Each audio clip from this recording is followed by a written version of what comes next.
Good afternoon. This is Bill Harris, the acting director of the FDR Presidential Library, and thanks for bearing with us. You know how these things are, technical difficulties in this world we live in. No matter how comfortable you think you are, sometimes it just doesn't go your way.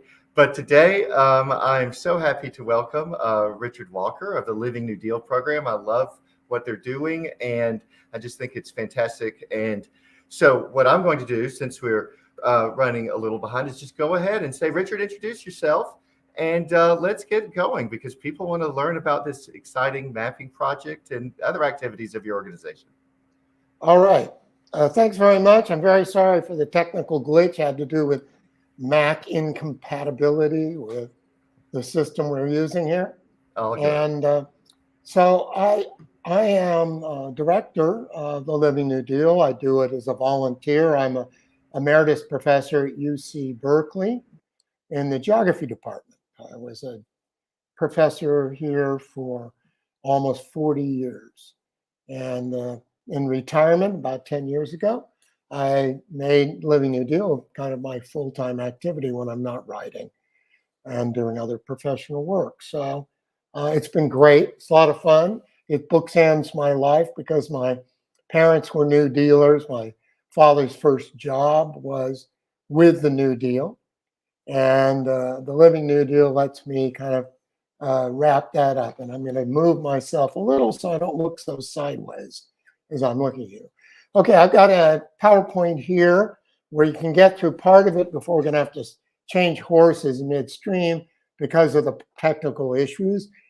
But I just want to introduce to you to what we're doing, who we are and what we're doing.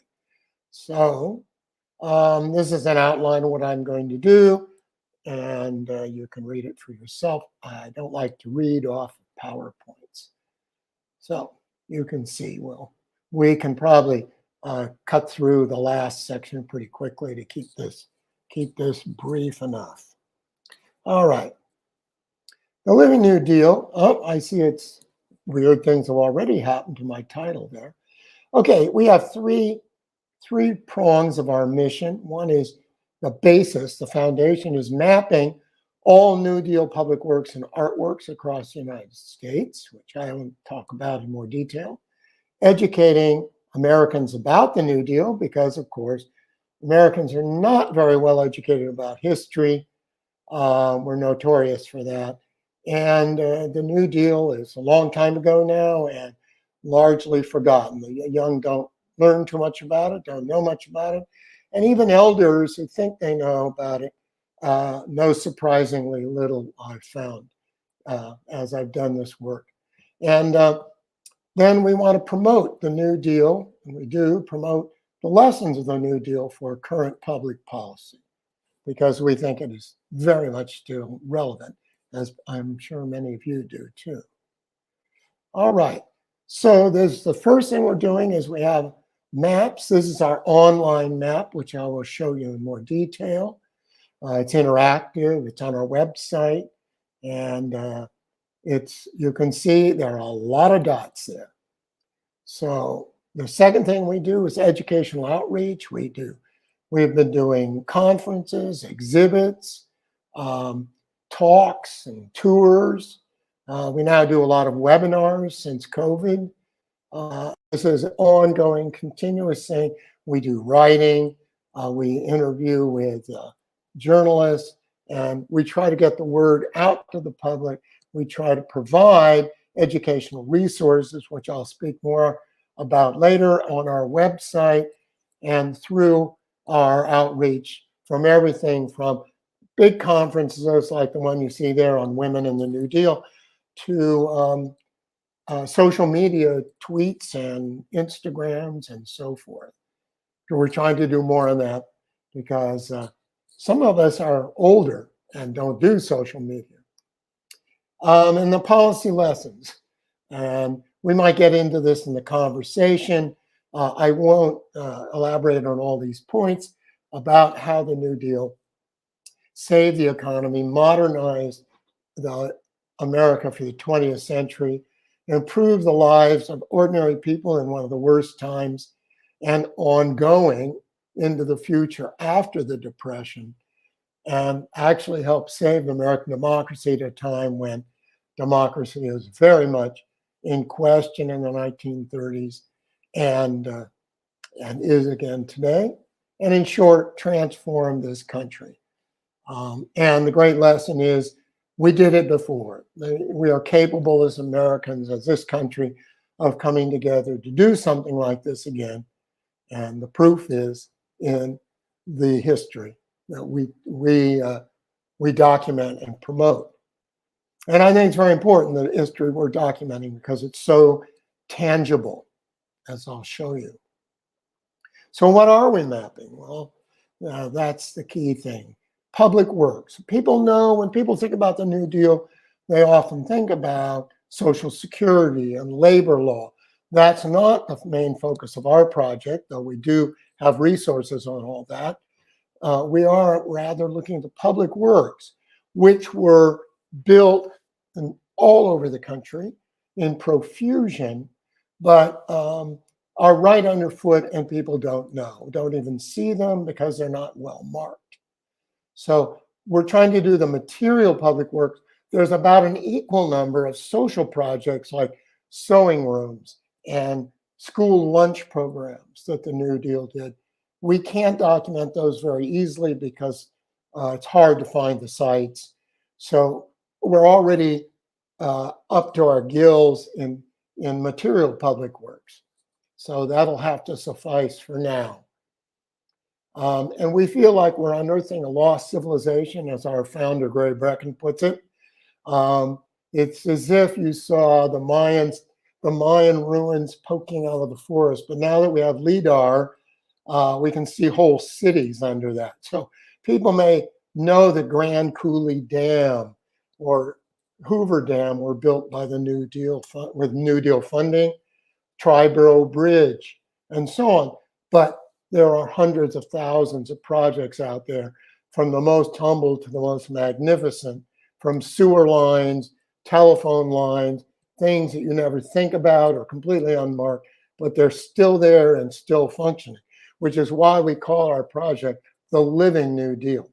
These things were never systematically documented. There were final reports, temporary reports, enormous archives in the National Archives, local books on the CCC, and everything you might imagine, but it's never been pulled together. And we're trying to do that, though it's going to take us a long time. We have documented 17,000 sites with our small team, and I emphasize small team, and we could use another 50 RAs for another 5 years to try and do it all.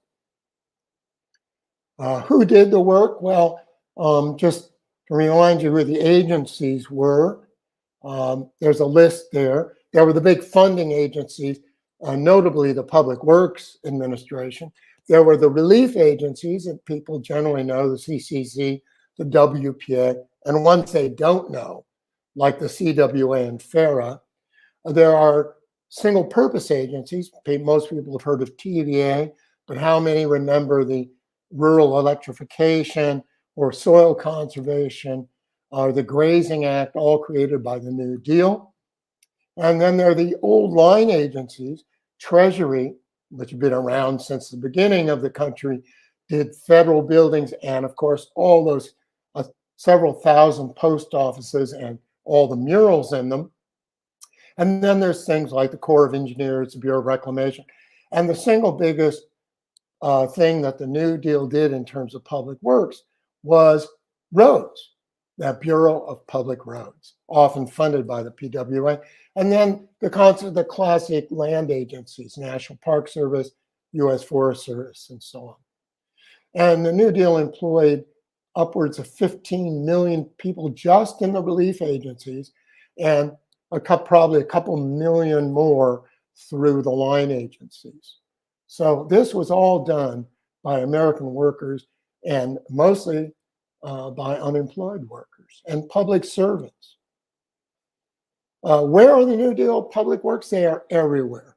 They're in all states, every county, virtually every significant town and cities, plus the territories like Puerto Rico. what were territories in, like Hawaii, still are, like Guam, Indian reservations, and so on. There are literally hundreds of thousands of these. WPA alone says that it built 8,000 parks, over 100,000 buildings, bridges by the tens of thousands, and so on. They are everywhere, and almost none of them are marked properly. Here's our map from when we started back about 2010. We decided to go national. We started in California. You can see very few dots. And then the upper right, you see 2015 when we hit about 10,000 sites. And now we've changed our map platform to Mapbox. So the little bitty dots, which we'll see more of later, there's now 17,000 of them. And then we have ways to access all our database through searches, through lists, by state, by city, through state pages, various filtering mechanisms on the map itself, and so on, which I won't belabor for you. But when you create a map like this, you have to make it accessible. So now I'm going to show you just a very simple introduction to how you use this map. In case you go on, you just type in livingnewdeal.org and it'll pop up on Google immediately. In fact, it'll probably pop up if you just type it into the URL. We're very well known out there. Google knows us very well because we get literally millions of hits on our website every year. So this is what the map looks like when you go onto it. There are ways you can geolocate yourself immediately, which will zoom into where you are. That's a little button in the upper right corner that's hard to see there. There's a help panel. There's a panel comes out. You can get help. Immediately it tells you how to do everything, how to zoom, and so on. And then you can get more detailed help about how to use search and filters and so on. Okay, when you zoom into the map, as it shows here at Washington, D.C., you zoom in closer, you start to see little icons replace just colored dots. And the icons and the colors correspond to categories, functions of New Deal sites like artworks, basic infrastructure, federal facilities, and so on. Parks and recreation. When you get really close, you can see the icons quite well. And then you click on an icon, up comes a summary panel on the left-hand side of the map. And then that'll just tell you basically what it is, where it is, when it was done, which agency did it. And then if you click at the very bottom, full project info, you will get a page like this showing everything we have, including lots of photographs if we have them, all the information we have, the detailed information. And sometimes we only have a couple of lines of information. Sometimes we have a full page and a dozen photographs. So it depends. It takes a long time, and you have to, we want to verify everything we put up. So there should be no half-baked dots on this map. And there we have you can find it on your smartphone via your browser. Again, livingnewdeal.org and the map. And we have an app, but the app is not for searching. It's actually for entering new sites. If you're at a site, you want to take a photograph, you want to enter information, you can do it through our Living New Deal app for iPhones. It's available through the App Store. You can, at the bottom of the app page, you see there where it says see all sites in the national map, that'll click you back to your browser and bring up our map. So you can use the app to go both look for sites and enter new sites if you know what you're doing. All right, so that's the end of the first. Unfortunately, my PowerPoint was so big we couldn't use it on this this Showtime that's not Zoom. So I've got to stop. We have to load the next section, and we can talk. Bill can come on, maybe ask me a question. We can talk while we're fumbling around trying to get this system to work right. It makes me happy to hear someone else use the word fumbling around when it comes to computer work, because I more than understand. So the map itself, is that managed? Is that a public endeavor? It's like, how is it supported, or where is it, hosted, kind of thing? Oh, it's on a public server. We pay for a server. Mm-hmm. We started at UC Berkeley, but Mm-hmm. as we've grown, we became an independent nonprofit. Mm-hmm. And so we have, these days you have to rent space on a server. I think our company is actually in London, but as you know, those servers are multiplied all over. We're on a WordPress platform, and we're run by our nonprofit has a board. We have many advisors. Mm-hmm. We have over 30 distinguished advisors, academics, members of the Roosevelt family, and others. And then we have a staff. We have a paid staff of about 7-8 people at any time, being paid, as you know, with nonprofits. Mm-hmm. We don't have a permanent employees. Everybody's kind of temporary and so on. I mean, we pay them as best we can, but there's a lot of volunteering goes into this. And some of us are full-time volunteers. Other people are part-time volunteers. And then we have a group.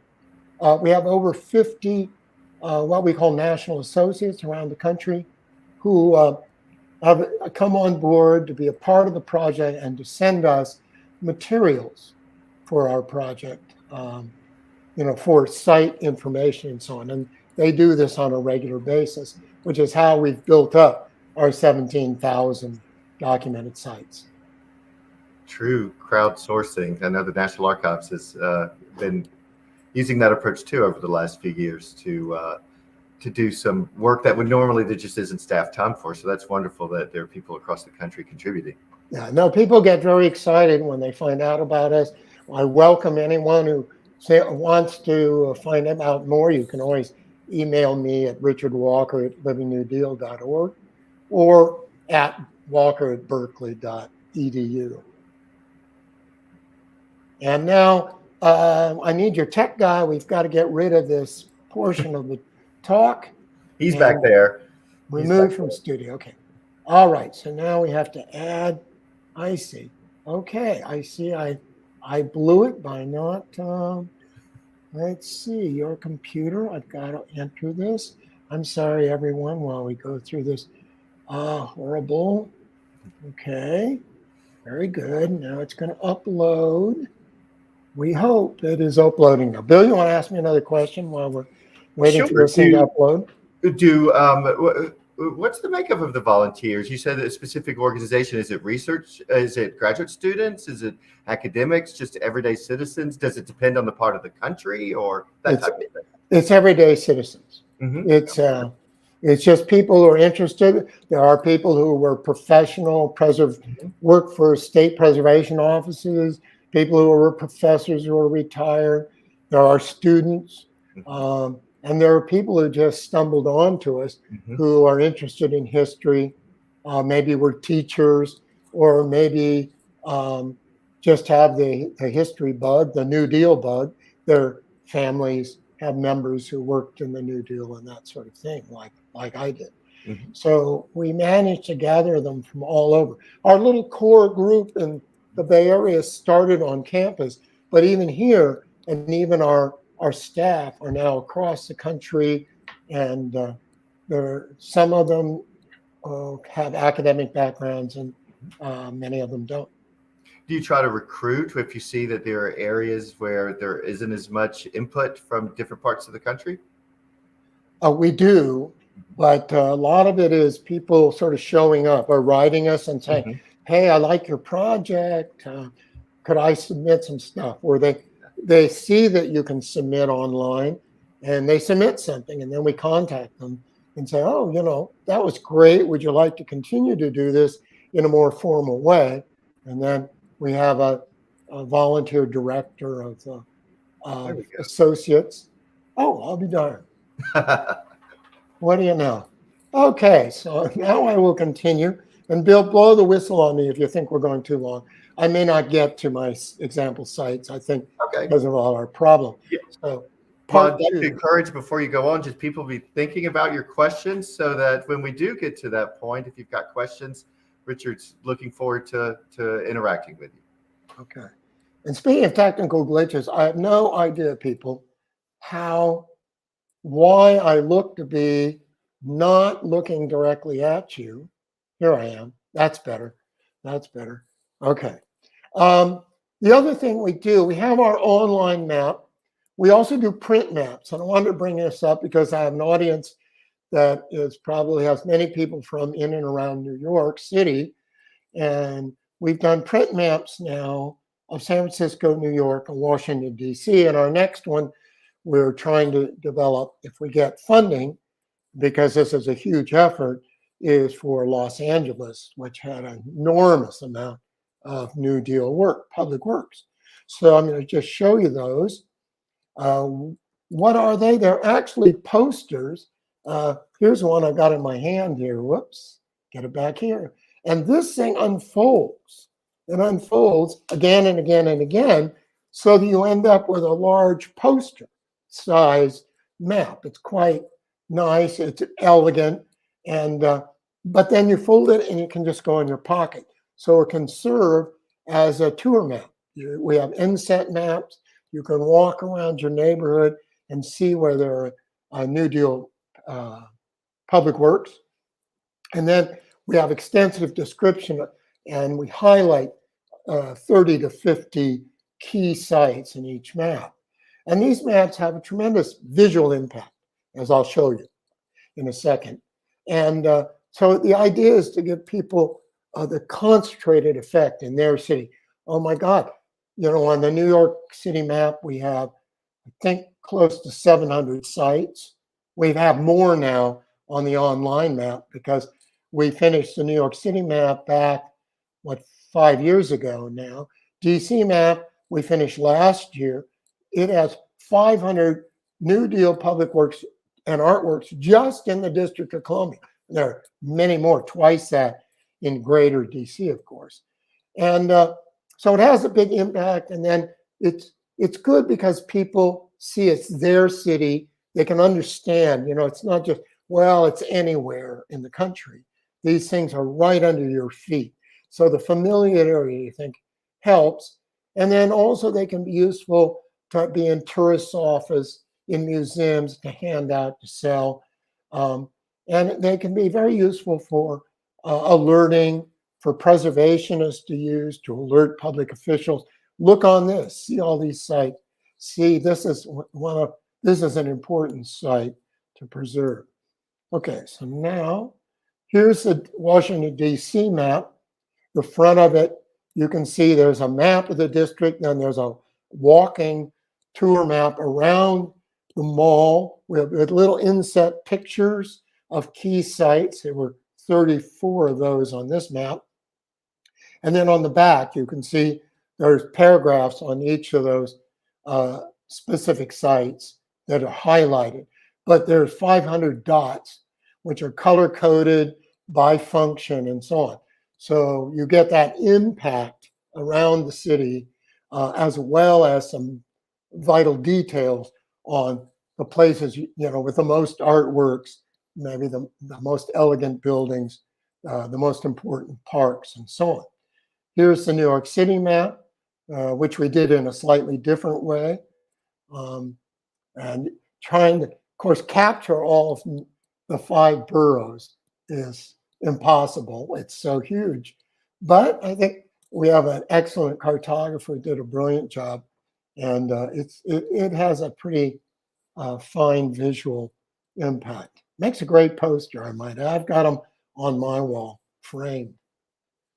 And then the website. We have a website at livingNewDeal.org, which gets, depending on which method you look for unique visits, we are probably over 3 million visits a year, according to our server. Google thinks we're at about 1.5 million, but they have different ways of measuring.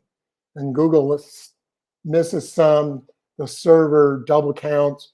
So I'll just say 2 million. That's a lot of people. And our biggest users are students and teachers. So our use goes up and down with the semester.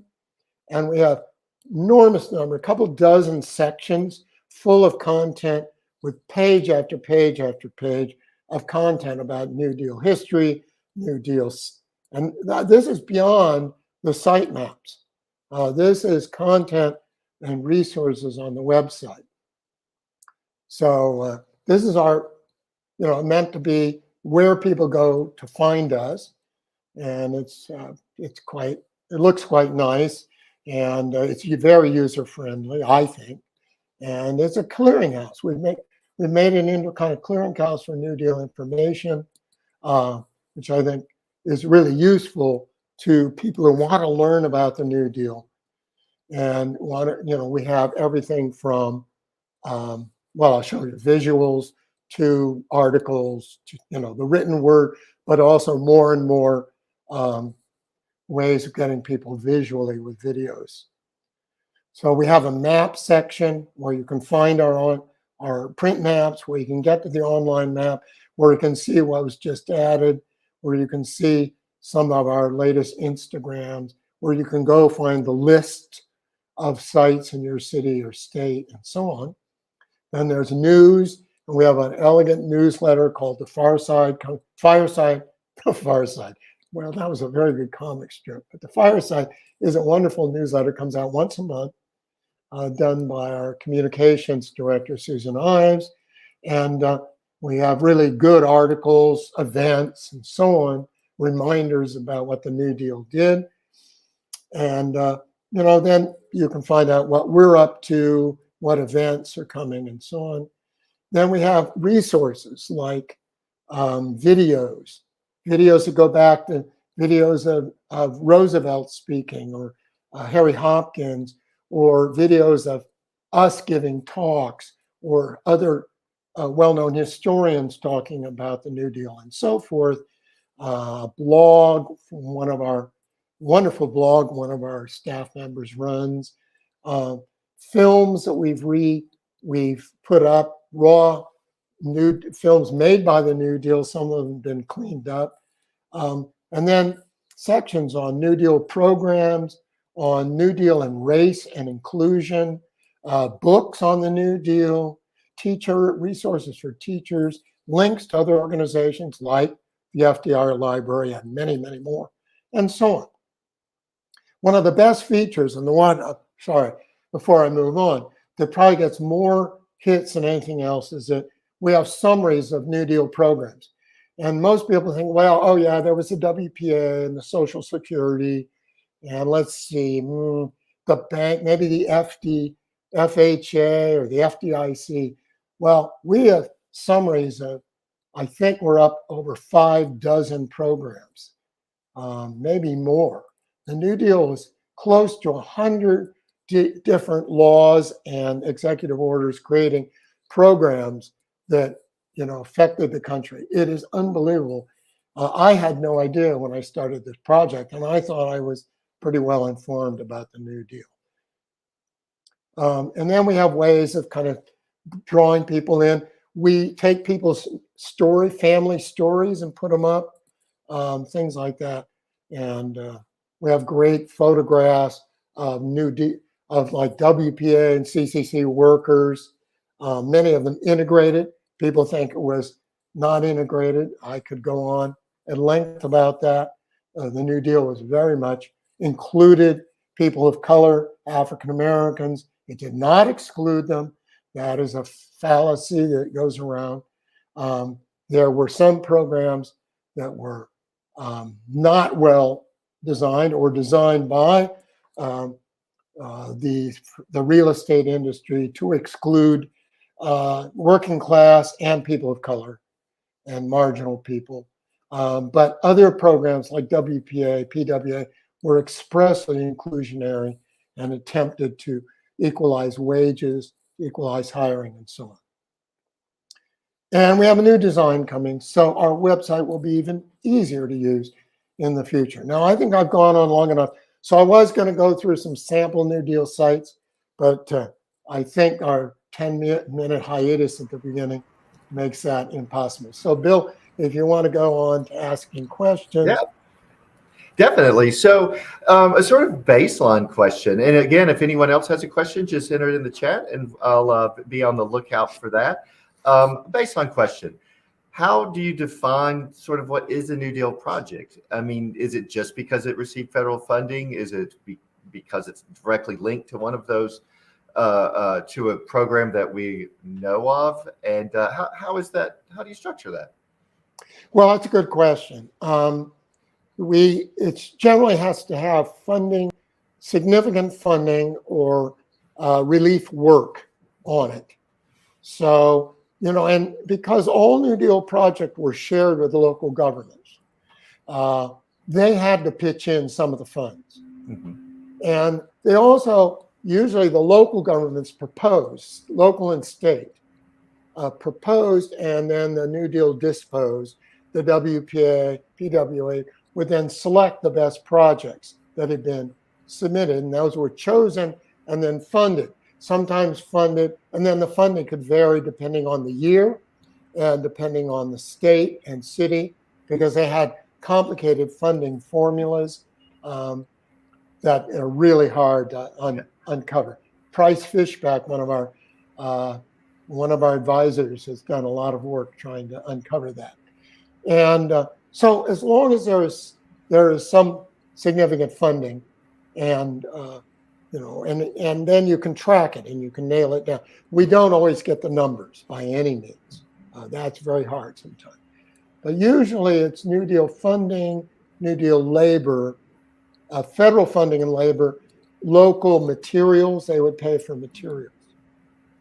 Well, it's interesting. I see a question popped in about discussing some specific New Deal sites, and that's an interesting question to me, because over the weekend when I was with visiting people, and we each pulled up our home area and zoomed in to see what was included and what wasn't, and it's surprising at the variety of what we saw. I saw a stretch of highway in rural Alabama from 10 miles away from that.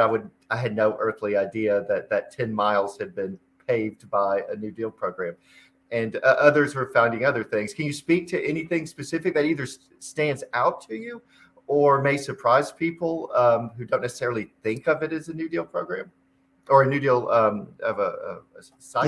Yeah. Well, first of all, to put you on the spot there with no, not at all. First of all, I mean, most people don't recognize them, except by maybe if there are Art Deco touches. People go, "Oh, that looks like it could be the 1930s," but they build in every architectural style. So in the Southwest, you get Pueblo style or rubble stone style. In the East, you get a lot of post offices in just classic old federal style. Here in the national parks, you get national park rustic style by the CCC. So style can suggest, and of course other hints about age can suggest, but usually they're not marked. And so you just, you overlook them. After a while of training, of doing, going on road trips and finding these things, my eyes gotten pretty good for what might be a New Deal and what isn't. Now, there, of course, is all the stuff that's underground. You don't see it all. All the sewers and water lines that are, and things, of course, like roads that have been redone, because roads are always repaved. But most of those repaved, if you're in a rural area, and the WPA or the Bureau of Public Roads did those roads, you can be sure they were dirt roads. They weren't culverted. They went through washes. They had no bridges, and so on. And it's amazing how many roads they did, and at least got up to some kind of standard, minimum standard, even if they've been expanded and repaved over the years. I mean, in Washington, D.C., for example, there were over 200 street projects from 1 block long to a mile long just in the district. And of course, you can't find all. We put a dot on them. Yeah. If you go there, you'll just go, "Oh, looks like a street to me." But it might well have been a dirt street Yeah. at that time. So Well, it's everything you can imagine. since it does go down, I mean, to that level of granularity in terms of programs, and ultimately on some level, as the map fills in, uh, what kind of political opposition were there to some of these? I know the big ones you can think of is, or even sort of major road or infrastructure projects that might impact an area. Was there significant political opposition? I mean, I kind of know the answer to that in places, but can you speak to that and how that impacted the projects? I would say yes and no. Mm-hmm. When there's a lot of money being spent by the federal government, it really greases the wheels. Mm-hmm. And because they did it in conjunction with state and local government, there was a lot of sense that this is ours. This is what we wanted and what we're going to get, which means like local elites would say, well, we'd like a golf course. It might be it had to be a municipal golf course, but you'd be surprised how many golf courses the WPA built. Later on, there were a lot of military prep, leading into the war, like a lot of airport work. That was very popular. And so there wasn't that much opposition. The opposition was mostly to the WPA in particular, because there were so many workers. It was employing up to 3 million people at a time. And some of the conservative local state officials were worried that these people were all going to vote for Roosevelt. So the Republicans especially would oppose hiring a lot of WPA people, thinking, oh, well, these are just going to be bought off as votes. But of course, this is what brought in the Hatch Act in 1938, 39, about, you couldn't mobilize government workers politically. You had to be very careful about that. And in the early days, they were a little more slipshod about it. And after that, had to be very, very careful. There were, of course, examples of bringing in, if you brought in CCC or WPA workers who were Black, in particular, the local town might go, wait a second, the racism of that time is so intense, it's hard to imagine today. It's just hard to imagine. Yes. And so there was a lot of controversy about that. For instance, in my liberal California, Northern California, we had integrated camps working in the parks just behind Berkeley and Oakland, and for the first couple of years.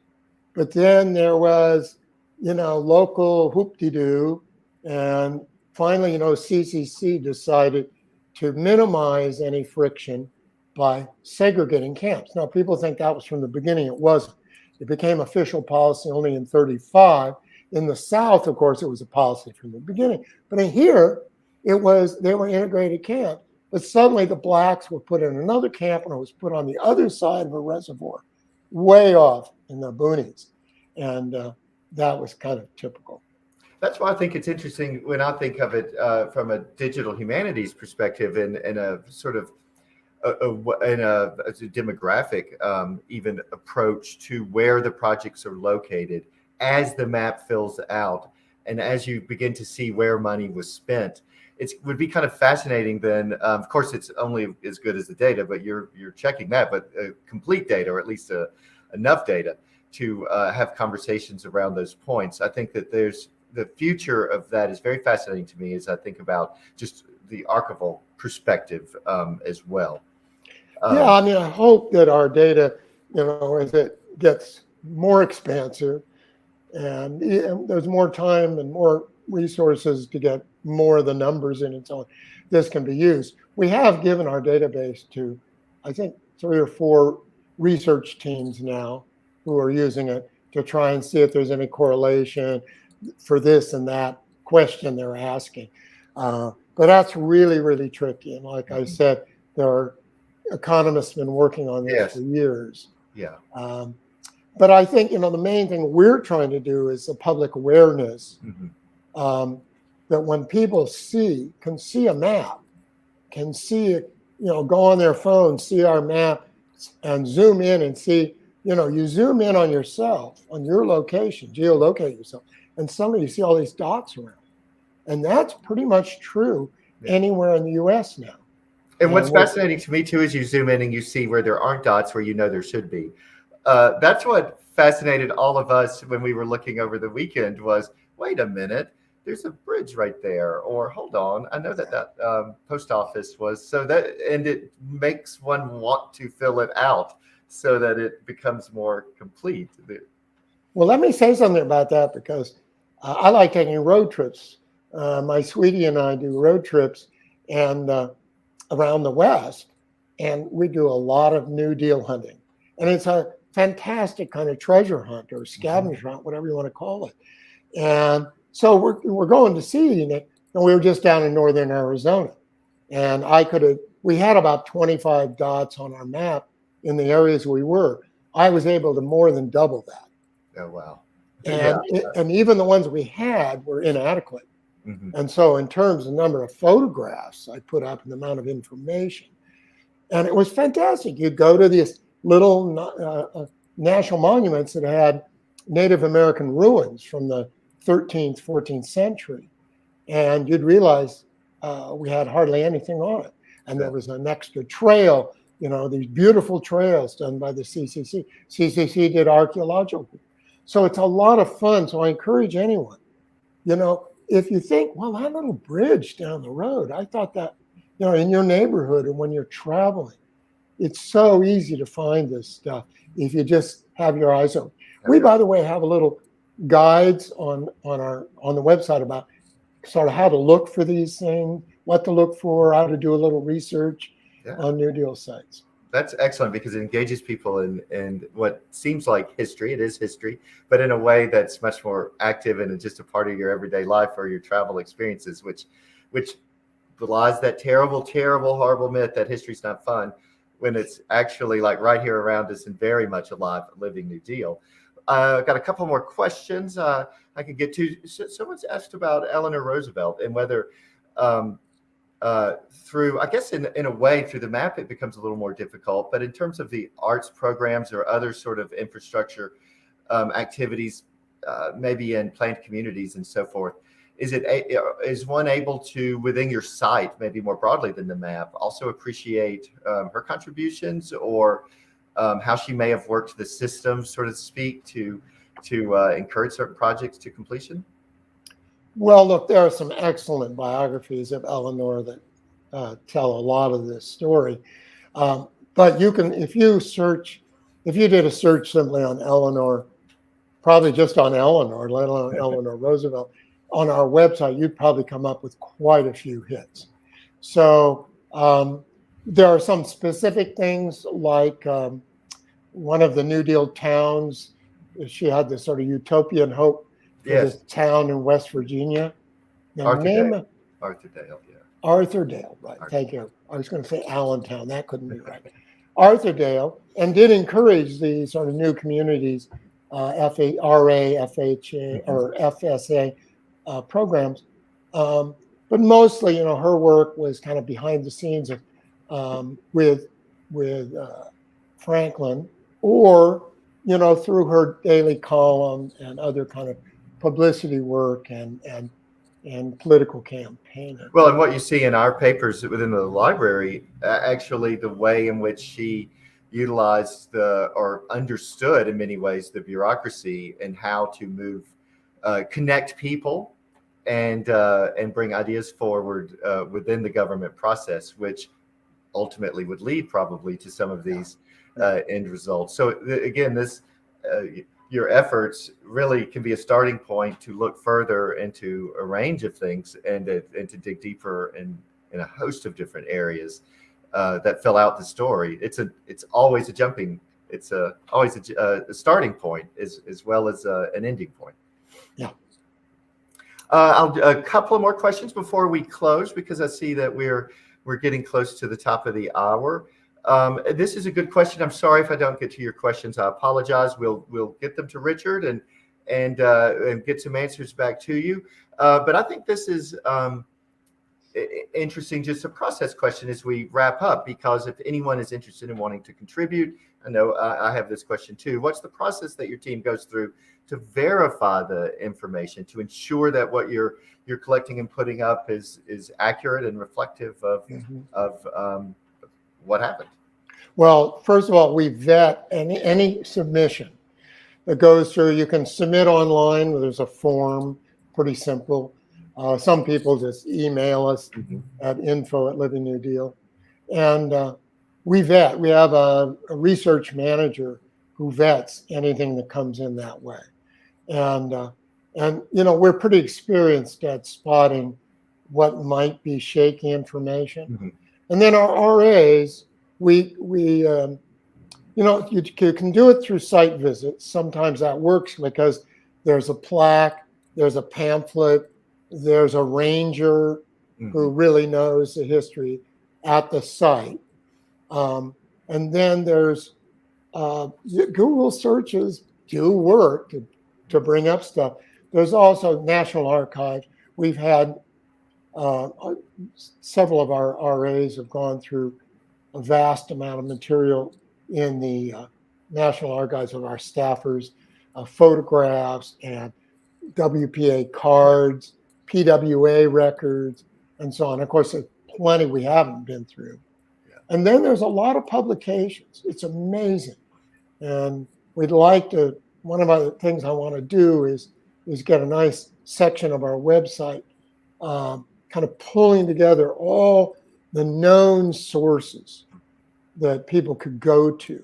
But it's amazing. For instance, if you're doing CCC, or even any local history, there are these Arcadia books by the thousands.